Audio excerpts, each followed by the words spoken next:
Hello and welcome to the podcast. I'm Karen Weaver. Today I'm joined by journalist Eric Kelderman from the Chronicle of Higher Education.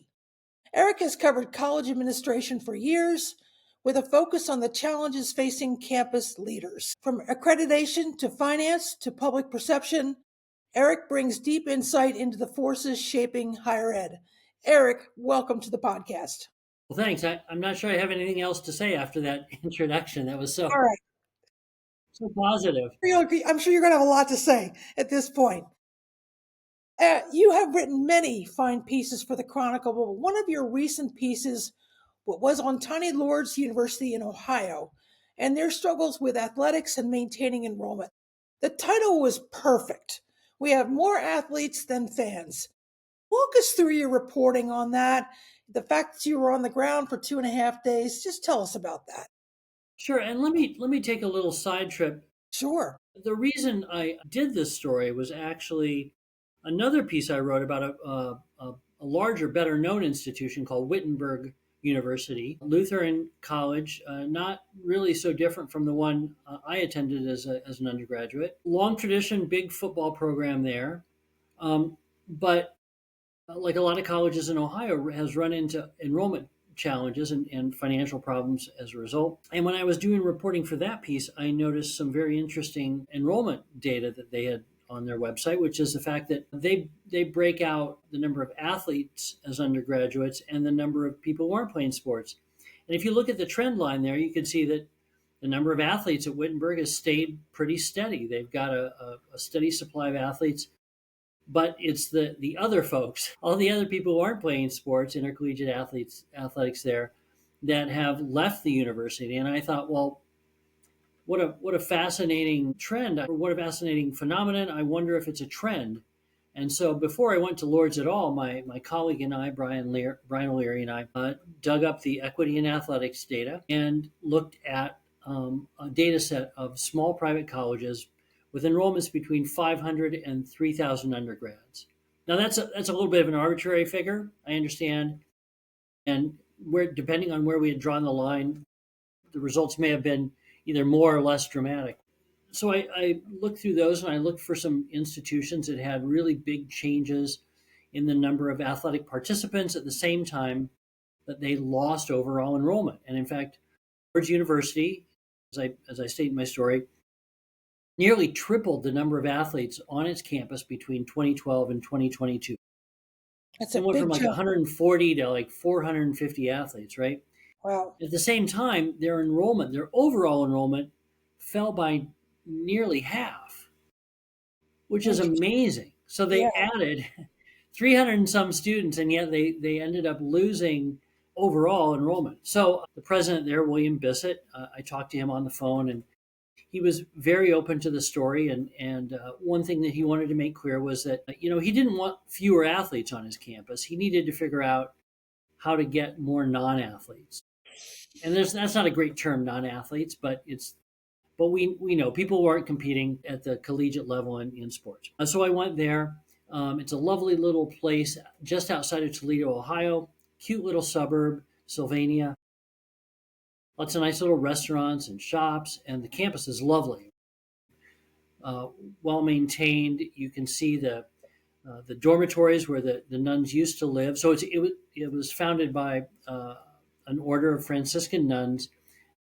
They started the college back in the 1950s. It was a junior college for women. And you can see the signs of that. They have a great big, really lovely hall for a church for their main services. They have a little chapel that's sort of dedicated to the place where St. Francis had his origins in Italy. There's a cemetery there for the nuns who have died because they all lived there. And eventually, if you follow Catholic education, you know that the church is losing clergy and its nuns steadily over the years without replacing those folks. So I went there, got to spend a lot of time and spoke to a lot of students and administrators. It was a very nice experience. As I said to you before we started recording, I was amazed at the access you got.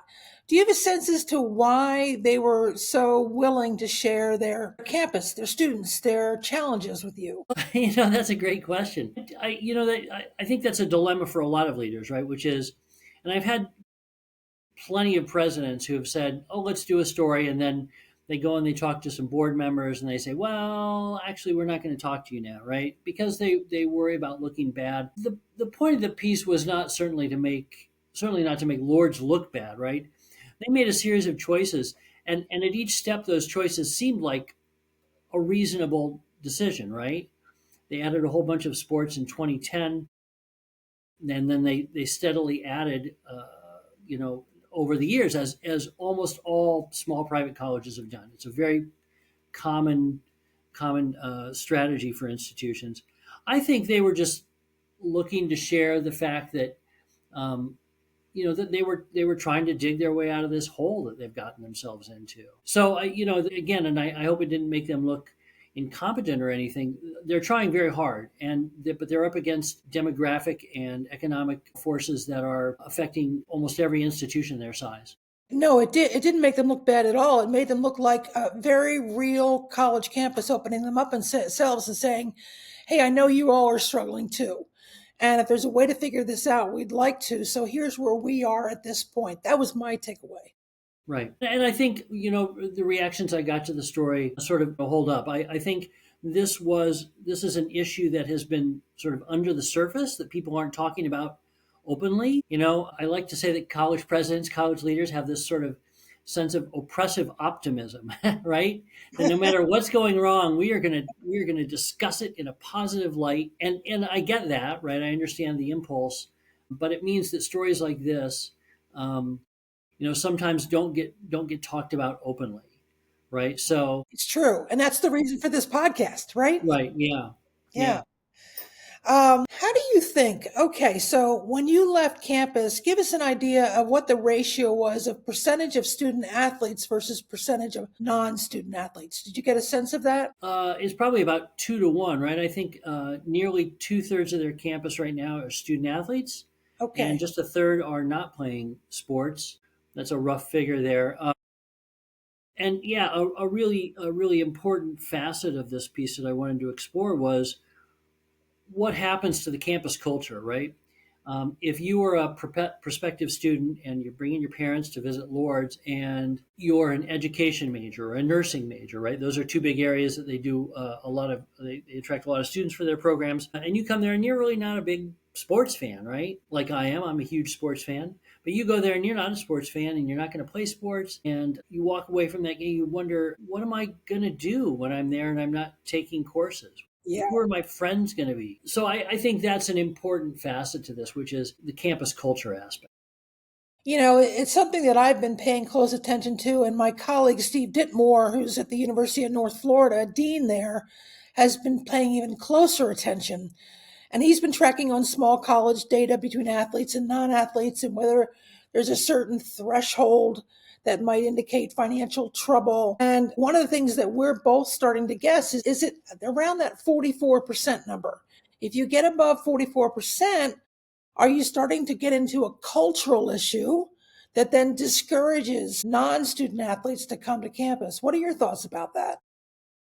Yeah, I mean, I've seen that figure. In fact, I saw that you did a podcast with, I think, Jesse Doherty of the Yes. Post and Mr. Dittmore. And I guess I'd want to read some research on that. I'm not an expert on that particular sort of theory, but it would make sense. I would think that somewhere around there, or half or more, would start to dissuade students. And I don't know that for certain, but it's a question, and certainly other folks are asking that question. And I think it's an important one because it's easy to sort of make that choice, right? We're just going to add a few athletes, and it's a smart choice in some ways because if you can stand up a team, you're almost certainly going to attract that number of students to fill that squad, right? Right. Hopefully.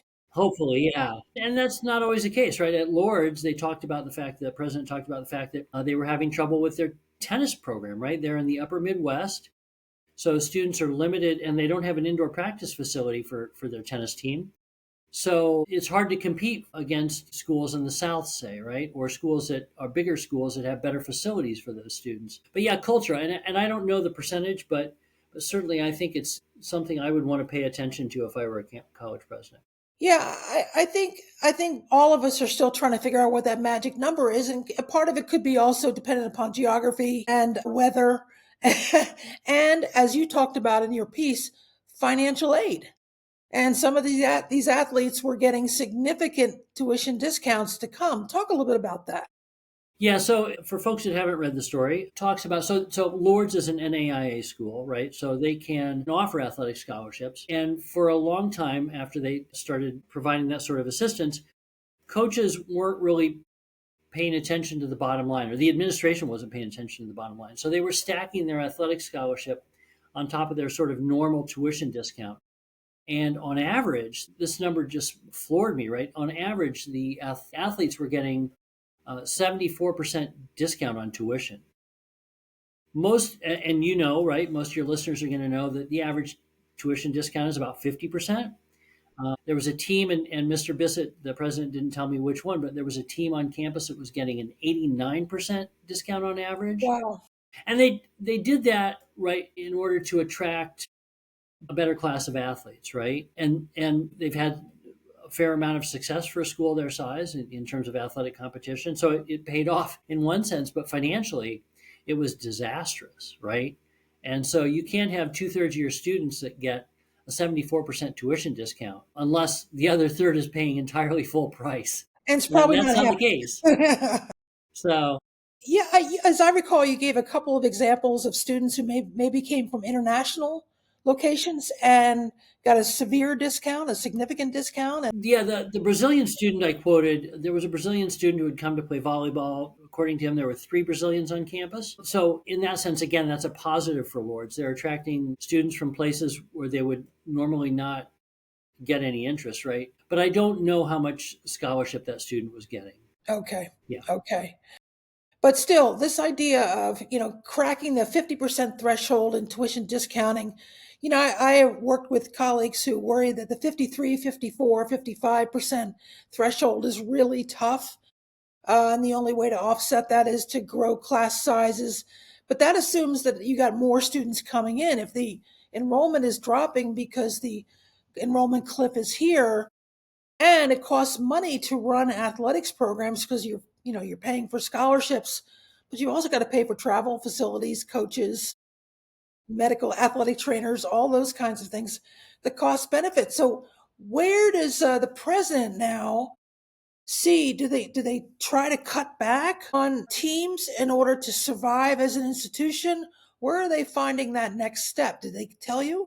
Well, that's the tricky part for them, right? In terms of athletics, they can't really until they get a whole bunch more students who don't play sports. They can't afford to cut those teams because then you automatically lose all those students, right? If you cut your baseball team, that's what 35 students right off the top, right? Or your softball team, that's 20, 25 students off the top.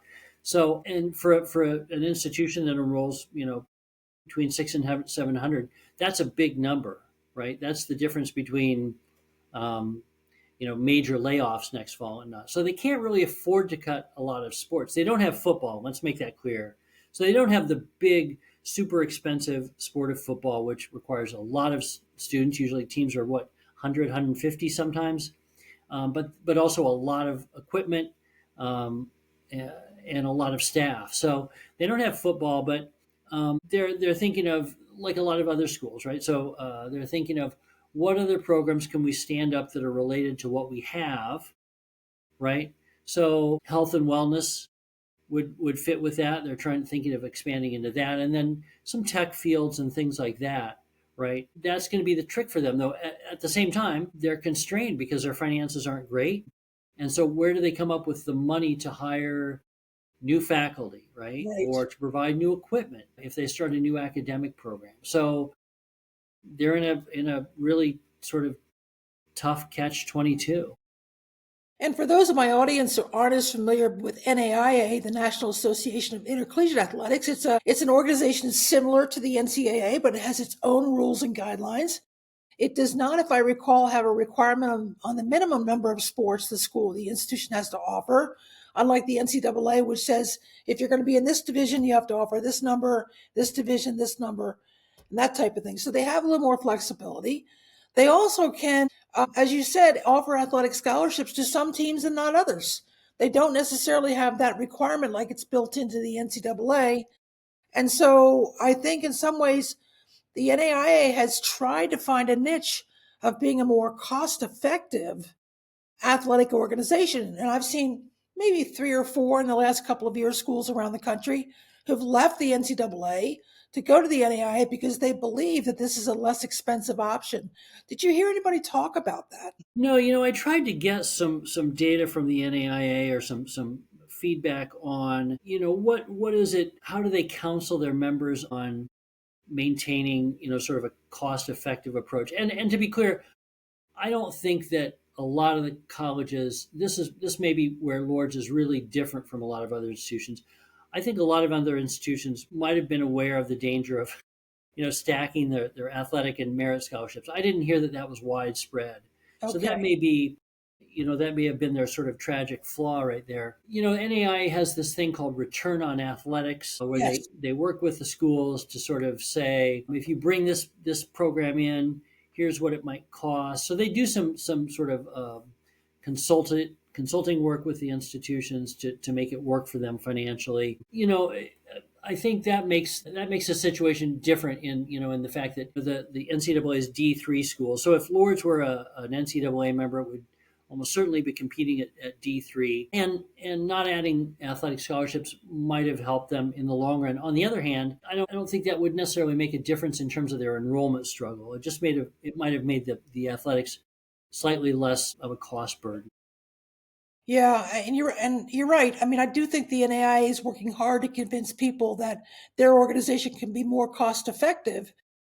But what's interesting to me is that it seems like the NAIA is from Ohio down to Kentucky and then west. It really has left the state of Pennsylvania. I don't think that there are any schools in Maryland anymore. I'm trying to think if there's any in Virginia. So it's really, you've got to focus on where you're going to travel to. And they're Right. not all that close together, right? I think if I have that correct. Yeah, I mean, one thing that one of the folks I talked to brought up with this idea that that the idea of competitiveness and cost, right? So one of the sort of bugaboos for schools is you can try to be more competitive, right? But that's going to then you maybe have to increase the level of the facilities that you have, right? Or maybe you do have to provide more financial aid for your students if you can do that to compete. The other way that a lot of schools sort of fall into cost problems is if they try to expand the region that they're competitive within, right? If you want Right. to travel more, right? So that's another big cost factor. A couple of other interesting things that I think were interesting to me I hadn't heard was that a lot of schools like Lourdes, in order to accommodate their athletes, have had to extend the hours of their dining hall.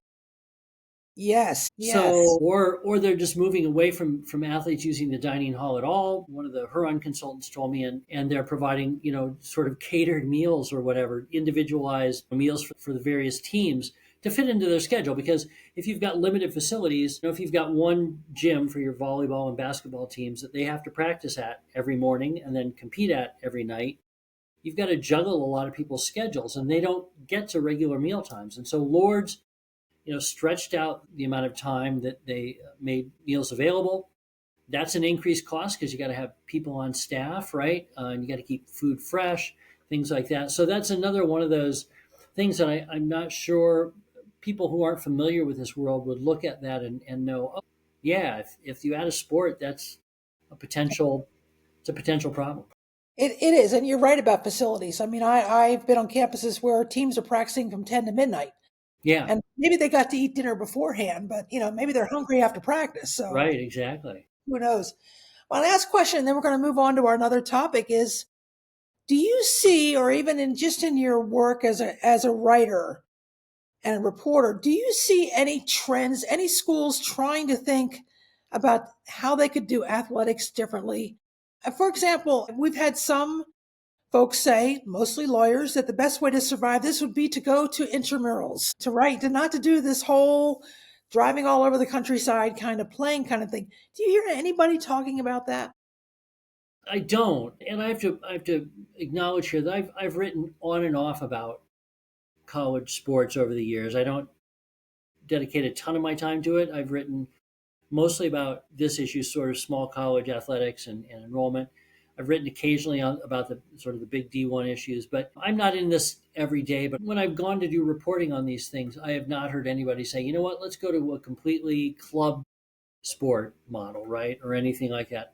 That may exist out there. I haven't come across it. I think it's tough because, if you look at, for instance, big donation press releases from these kinds of institutions, a very common one is what? You know this, right? An alum who played a sport, loved their college, comes back, gives multi-million dollars to the institution to build a new athletic facility, Right.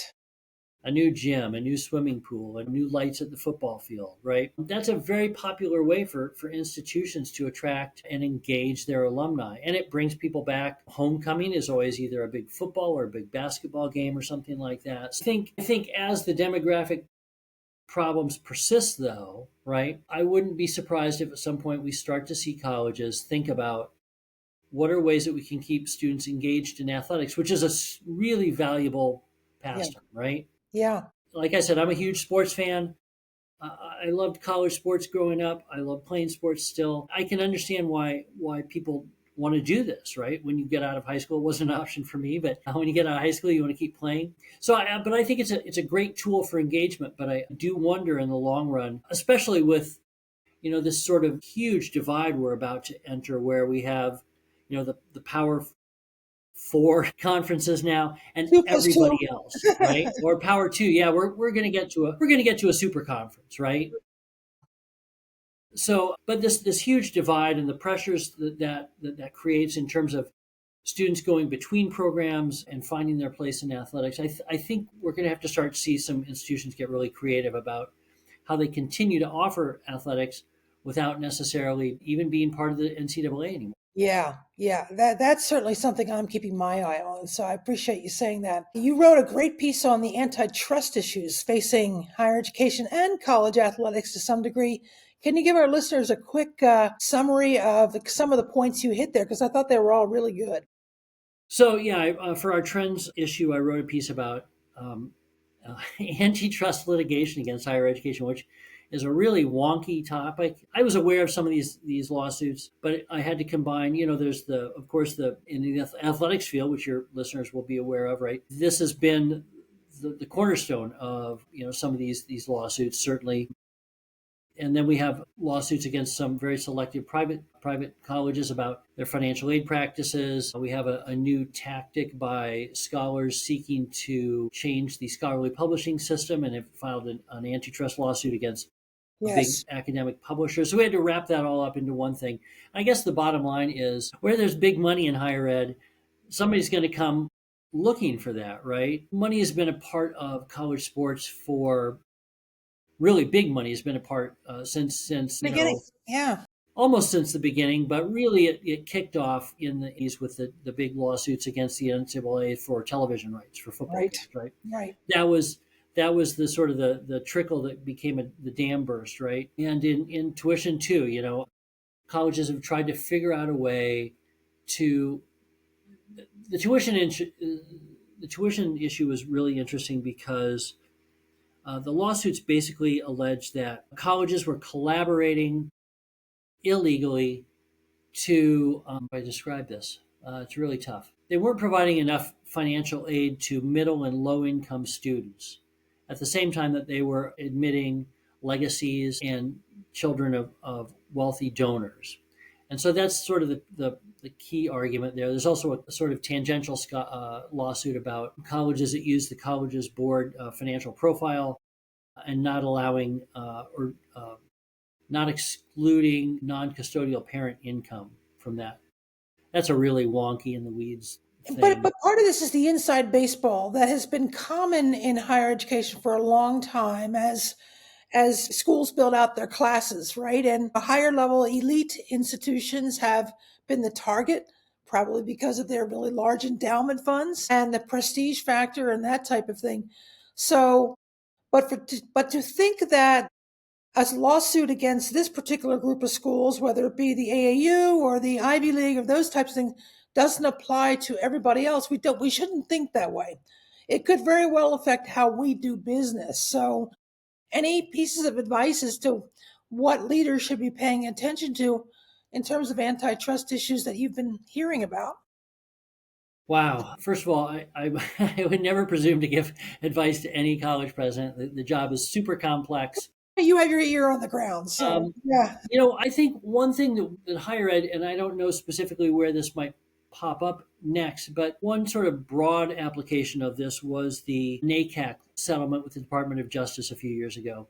So this affected the admissions process, right? Where to be a member of the NACAC, which is the College Admissions Counseling Association, your institution had to agree to certain practices, which is that you wouldn't compete for students after they'd basically signed a letter of intent to go to your college. And the Department of Justice, in its wisdom, said that that was violating antitrust rules. And so now colleges can do that. They can try and recruit students after they've committed to one college, or even, in the first weeks of school, right? Whenever any.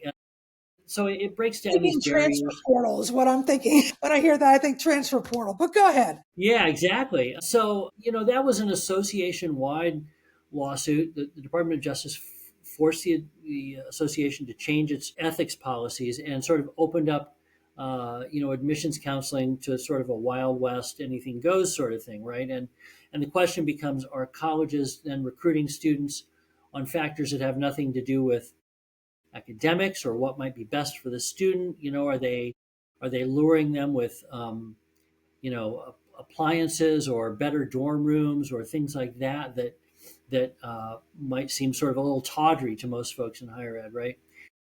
And what does that mean for students? Are they really getting the best advice on where to go to college? I think to the extent that we start to see sort of association wide approaches, or maybe even in the accreditation space, right? There's been a lot of talk about large institutional accreditors with hundreds or thousands of members. Are they acting as cartels in essence? Are they preventing competition? And I think to the extent we start to see something like that, that would be a major shift and could cause really big disruption in the higher ed landscape. So speaking of cartels, and I shared this with you, I posted a piece on Forbes yesterday or the day before, talking about this trend that I'm seeing of is elite Division One athletics now today in this environment an anchor or a sail for higher education? Does it Right. drag us down or lift us up? And of course, when you talk about elitism, you look at some of the things that people talk about when it comes to college athletics, like private equity, like billionaires, like tech bros in NIL, like $30 million coaching staffs, exclusive in arena stadium clubs, legal agreements for the athletes to monetize their intellectual property in perpetuity.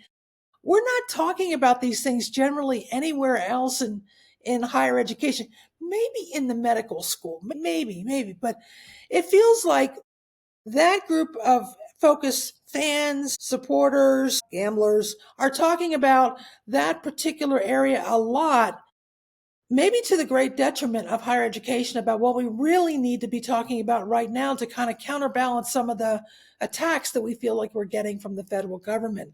I'd love to get your thoughts on that. It's tricky, right? Because we love college sports in this country. We love them, right?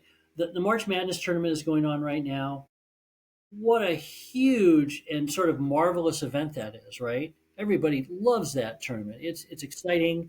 It brings attention to a lot of colleges that sometimes we don't pay attention to. From my hometown, right? For a while, Drake University was in the tournament. So the Bulldogs are out now, but it was great to see them. Northern Iowa had a big run a few years ago. So it brings a lot of positive attention to the institutions. I know I heard an interview with the McNeese State coach, right, talking about their applications were up, and schools do get this bump, right, Yes. in applications and interest, alumni donations, briefly, maybe for a few years after they make a big tournament appearance. So that's the positive thing, right? And the national championship in the football it gets a lot of attention, but the money is astronomical now, and it's spread more widely, right? For 3 decades, it was only, or 4 decades, when big money came to sports, it was really only shared. It went to coaches, right? It went to the institution in form of facilities, maybe, or free marketing, or things like that, right? But the athletes were excluded from that. And now we're seeing where the athletes have a chance, or at least a few of these athletes have a chance to take in some of that. And to be clear, most of these athletes are not coming from, or let's say many of them are not coming from what we think of as sort of privileged backgrounds, right? Right. And overall, it's still a small portion of what we think of as of college sports as a whole. Now it's getting the lion's share of the attention, certainly, right? And I think we're heading towards maybe something different, right? For a long time, I've been hearing folks about football just breaking away and becoming its own thing, right? So completely free of the NCAA. That's not at this point an unreasonable thought that would happen. Maybe within the next 5 years, unless we see some legislation from Congress. The question now is, with the popularity of women's basketball, where do they sort of land in all this, and then what happens to? I think the big downside is maybe the lesser known Olympic sports, and where does the money go for them? That's going to be a tough thing to figure out. The money's always been there. It's being spread a little more widely now, and there are going to be some bumps. Yeah, there are going to be some bumps, and we're going to see some unsavory associations. There's no doubt. Scandal follows money, and we're going to find some of that. But Yeah, I don't see it going away. There's so much invested in this, and America, like I said, America loves it. they do. And I do. One of the things I mentioned in this article was that I think it's really time for a hard look at the divisional structure of the NCAA. I don't think it's serving the vast majority of the schools, of which 450 are Division III, their needs and their desires, not to mention the group of D1s who are not in FBS conferences. I don't think it's serving their group. And Division II struggles with identity all the time. So I think it might be time for presidents to say we need a different model for the vast majority of our schools because financially we can't keep up or it's not working for our students who need to be in class more or doing more internships, those types of things. It's a model that's been around since the mid 1980s. And I'm just not convinced that it's still good here in the 2020s and 2030s. Yeah, it'll be interesting to see. So, for instance, the 70 or so colleges that participate sort of actively in the football championship, if they form some other sort of entity, right, that pulls that out of the NCAA, that might be the impetus for some really deep, widespread changes. The other big thing though is still like I meant March Madness, which provides Yeah. really all of the association money that is spread across the divisions, right? A lot of D3 schools rely on that heavily for their programs. And so that's, you're going to have to figure out a way to sort of preserve that for those institutions. It's very complex. There's It no is doubt very about complex. it. It really is. On the other hand, I would say this, that the really fantastic rise of the women's game, right, over the Yes. past, and we think of Caitlin Clark, go Iowa, right? I'm a Hawkeye fan, but really that sport's been on an ascent for It much longer has. than that, much longer than her career. I think seeing the that reaching its potential and the possible revenue stream that comes from that, could balance some of the other challenges that the institutions are facing when we talk about sort of distributing the March Madness money, right? Right, right. And this is the first year for rev share for the women's tournament, right? So Yeah, that, so that's good yeah, news, I think, for a lot of folks, and that I think they're going to be. Hopefully, that works out. great.